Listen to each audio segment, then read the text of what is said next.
নানা পক্ষের চাপে অথবা নানা কারণে যেভাবে সুস্পষ্ট রোড ম্যাপে যাওয়া দরকার ছিল সেটা যাননি। না যাওয়ার পরিণতি আমরা আজকে দেখছি। একটা ভয়ঙ্কর অস্থিরতা, উত্তেজনা সমস্ত রাজনৈতিক অঙ্গনে তৈরি হয়েছে এবং আন্দোলনকারী শক্তি যারা ফ্যাসিবাদের পতন ঘটিয়েছে তাদের মধ্যে আজকে একটা অনৈক্য সৃষ্টি হয়েছে।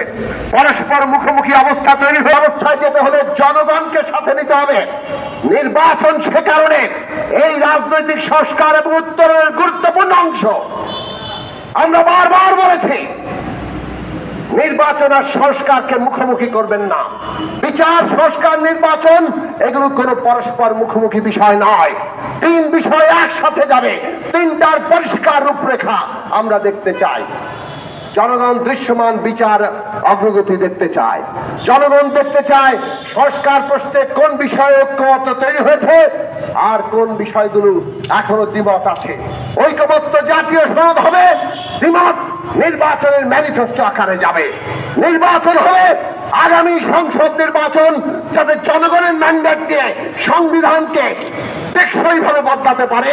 সে কারণে আগামী নির্বাচন হবে সংবিধান সংস্কার সভার নির্বাচন, সংবিধান সংস্কার পরিষদের নির্বাচন এবং জাতীয় সংসদ একসাথে গঠিত হবে। 6 মাসের মধ্যে সংবিধান সংস্কার হবে। 5 বছর এই সংসদ জাতীয় সংসদ হিসেবে কাজ করবে।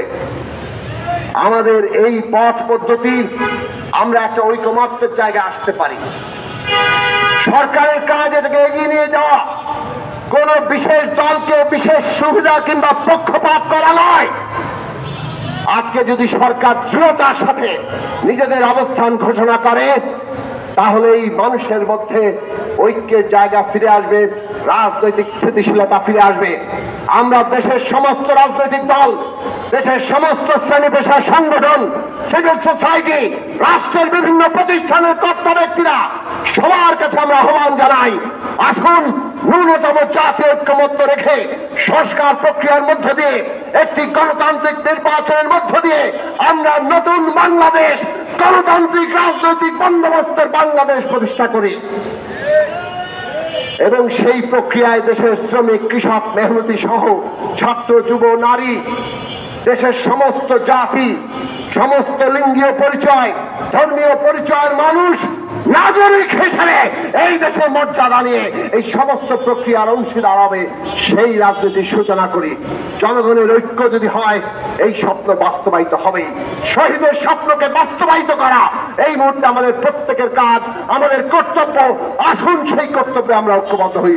আপনাদের সবাইকে ধন্যবাদ, সালাম, শুভেচ্ছা। আজকে পরিষ্কার হয়ে গেছে, সারা দুনিয়া যখন এক জায়গায় আসছে যে এই প্রকৃতি রক্ষা না করে মানুষ তার সভ্যতা বাঁচতে পারে না, তখন এই সমস্ত বাদ টিকিয়ে রেখে আসলে কার্যত তারা তাদের যে বড় ভাইগিরি, দাদাগিরি, মাতব্বরি, দখলদারি, আধিপত্য সেইটা তারা টিকিয়ে রাখতে চায়।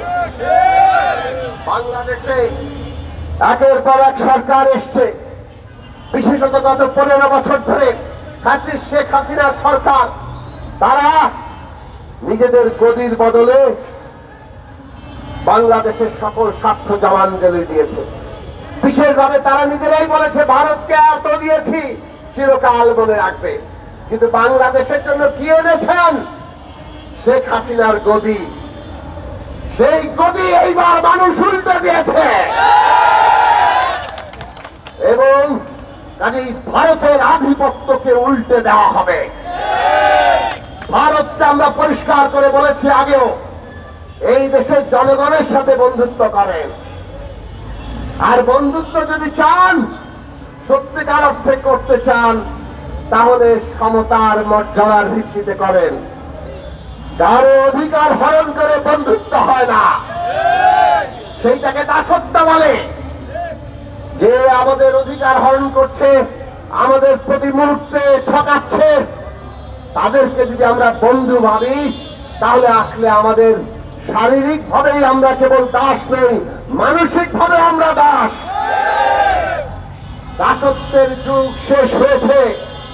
বাংলাদেশের মানুষ আর এই ভারতের একতরফা সমস্ত কিছু বাংলাদেশ থেকে তারা কেড়ে নিয়ে যাবে, আর আমরা আমাদের অধিকার পাবো না, এইটা আর মানবে না বাংলাদেশের মানুষ। ভারতকে আমরা বারবার বলেছি, আমরাও প্রতিবেশী বদলাতে পারবো না, আপনারাও প্রতিবেশী বদলাতে পারবেন না। কাজেই আমরা দুই দেশের জনগণের মধ্যে বন্ধুত্ব চাই, কিন্তু সেই বন্ধুত্ব যদি মর্যাদার ভিত্তিতে না হয়, আপনারা যেহেতু ক্ষমতার দেখান, দাপটের উপরে চলতে চান।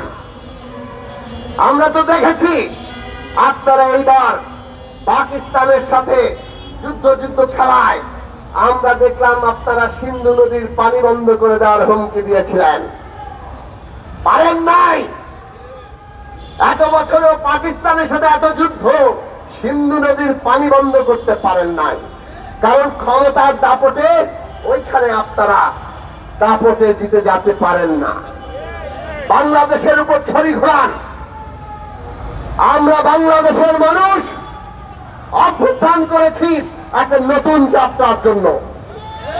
আমরা সারা দেশের মানুষকে ঐক্যবদ্ধ করব, তার প্রয়োজনীয় গণতান্ত্রিক রাজনৈতিক ব্যবস্থা তৈরি করব। আমরা অর্থনৈতিকভাবে